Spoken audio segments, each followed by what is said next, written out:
Facebook updated, so you can no longer just create a public page. You have to actually create a personal page and then go from there to create a public one. So I wanted to do one for the Creative Center.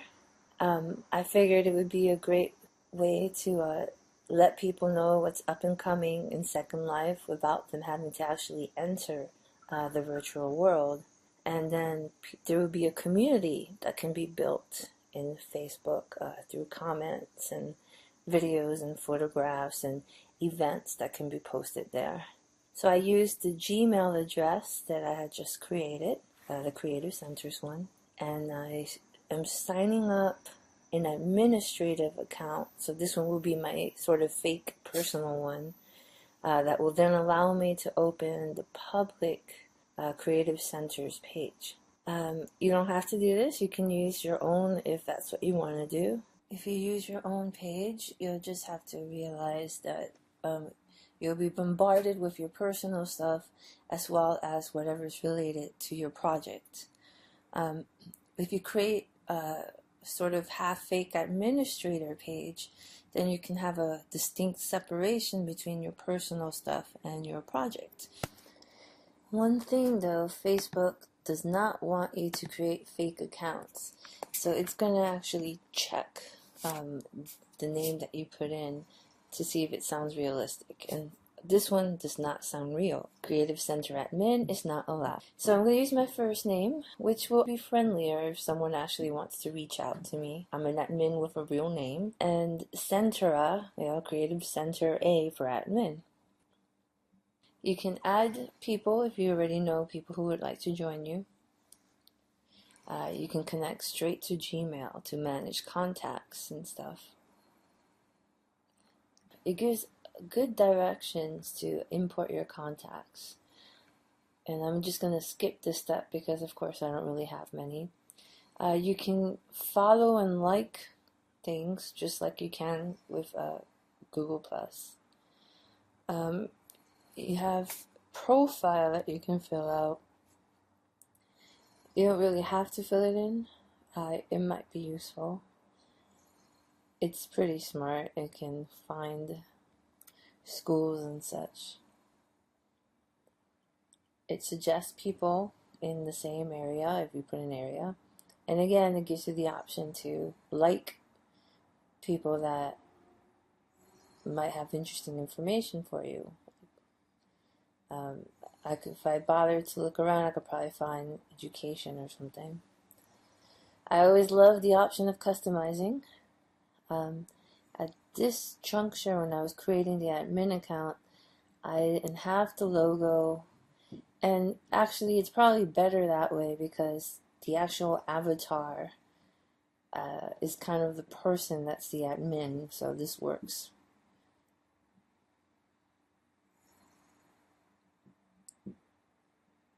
And this just, it's trying to get you to add people.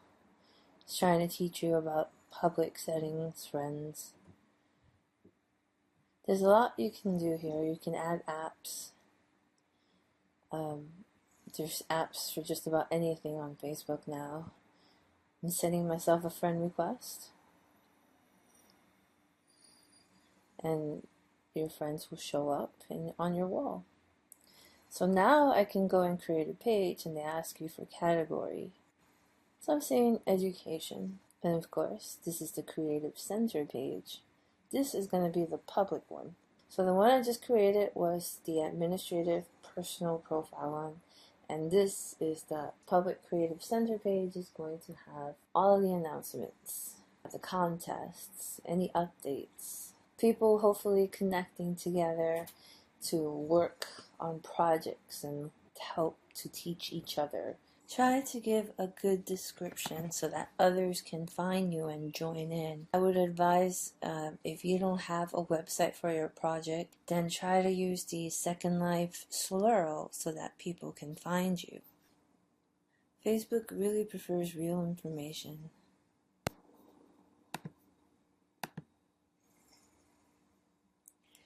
I like to, of course, upload a picture. My avatar picture makes sense for the administrative site, For the Creative Center site, I will change it to the logo. You can add favorites.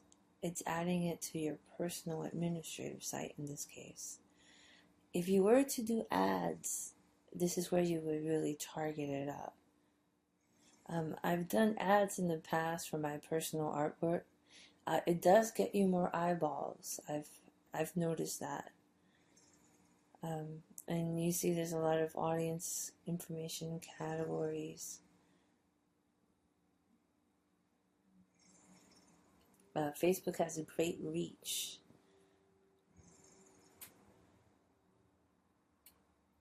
The interest section is useful. People get targeted ads.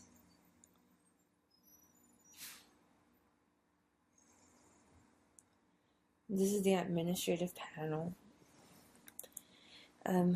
Here's where you can edit the page. The build the audience section is either inviting friends, using your email contacts, or ads. Help is typical. Now I'm going to add a cover image. So you have the little one that shows up everywhere that you post, and then there's a big cover image that sits on your page. I wanted to use something meaningful, and what really set this ball rolling was creating the snowman in Second Life. So I'm just going to use a screenshot from that. And that way when I change to the logo later, this is going to actually work out. There's a lot of settings that you can tinker with. You can edit your name. The Facebook web address is interesting, but you have to do that from the admin personal account. Basically, I can do something like facebook.com/creativecenter. And it just shows you some information. I'm leaving it public. I want people to post pictures and talk with each other. So privacy is turned off. Messages, I allow anyone to message me.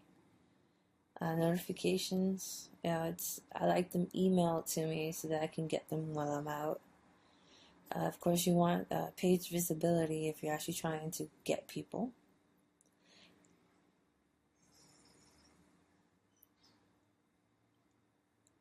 Some things to keep an eye on if you want to work with minors. You might want to consider the age restrictions. The tagging ability, well, it really depends. The profanity filter, it's good to have it strong if you're dealing with underage. I could just leave it medium for day-to-day purposes.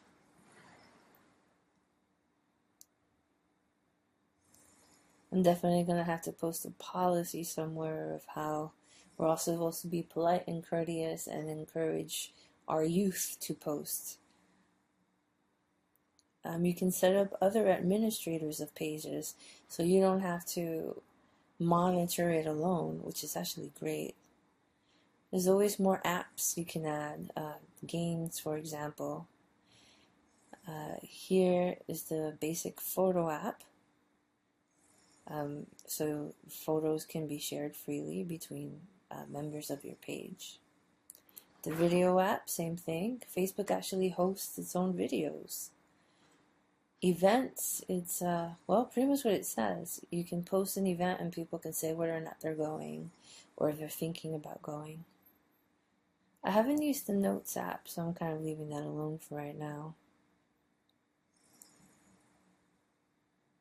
There are lots of other apps, so you can always find something that will fit you.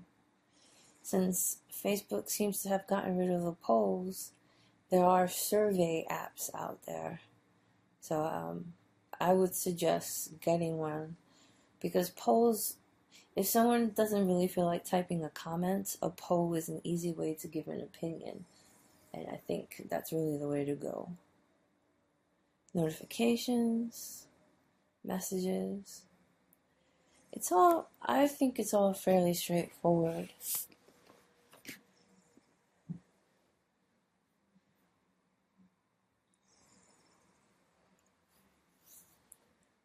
Really, there's 101 uses for this thing.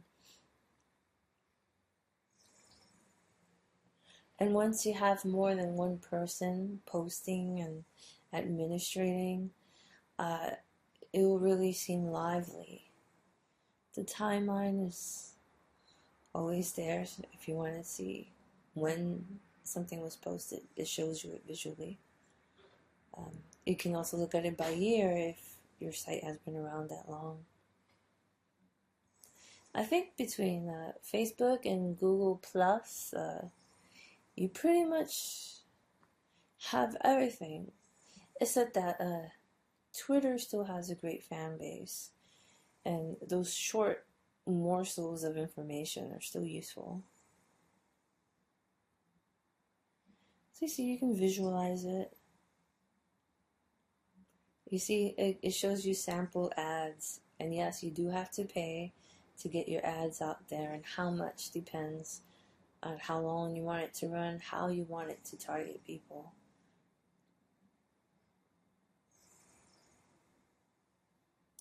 You can share your page. If you have a bunch of friends, you can send it out to them so that they can look at it, comment, join.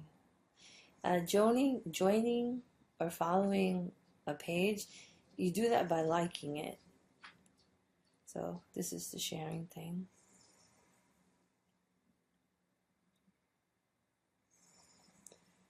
Everything public, you can change languages, which I thought was pretty cool.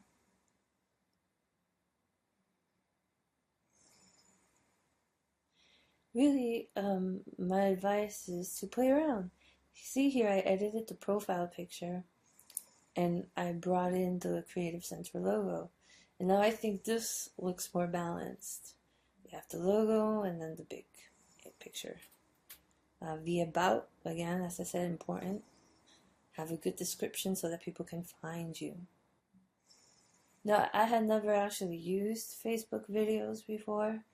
I didn't know that they would host videos the way YouTube does.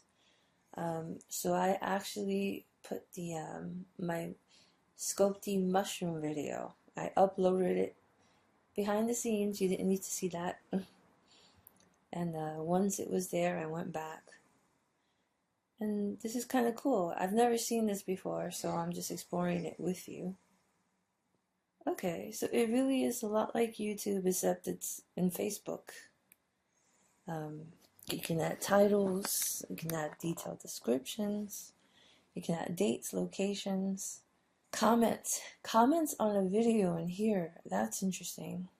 I can really see this one thing bouncing off the next thing. Really useful. I'm going to have to keep this in mind as a possible replacement to using a separate YouTube account, actually. So here you can send a video, and if you know somebody who's already on Facebook, it's easy. And you're just sending a link, a message with a link. I think that's pretty convenient.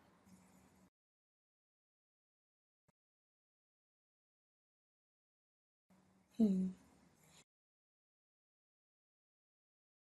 you can delete the videos. I like that option. And it looks like you can always edit it.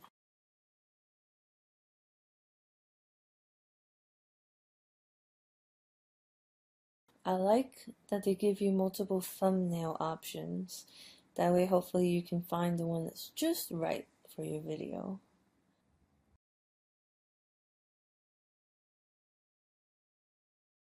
And of course, the format looks slightly different depending on where you're looking at the video. So you can tag it and stuff, just like you can regular Facebook pictures. And you can rotate your videos, which is good to know for those videos that you do on your phone that come in sideways. You can rotate them in Facebook, easy peasy. So that's a lot more to explore, especially if you mess around with the apps. I hope this was helpful, and my suggestion is just play with it, explore, enjoy, and then give me some tips. Facebook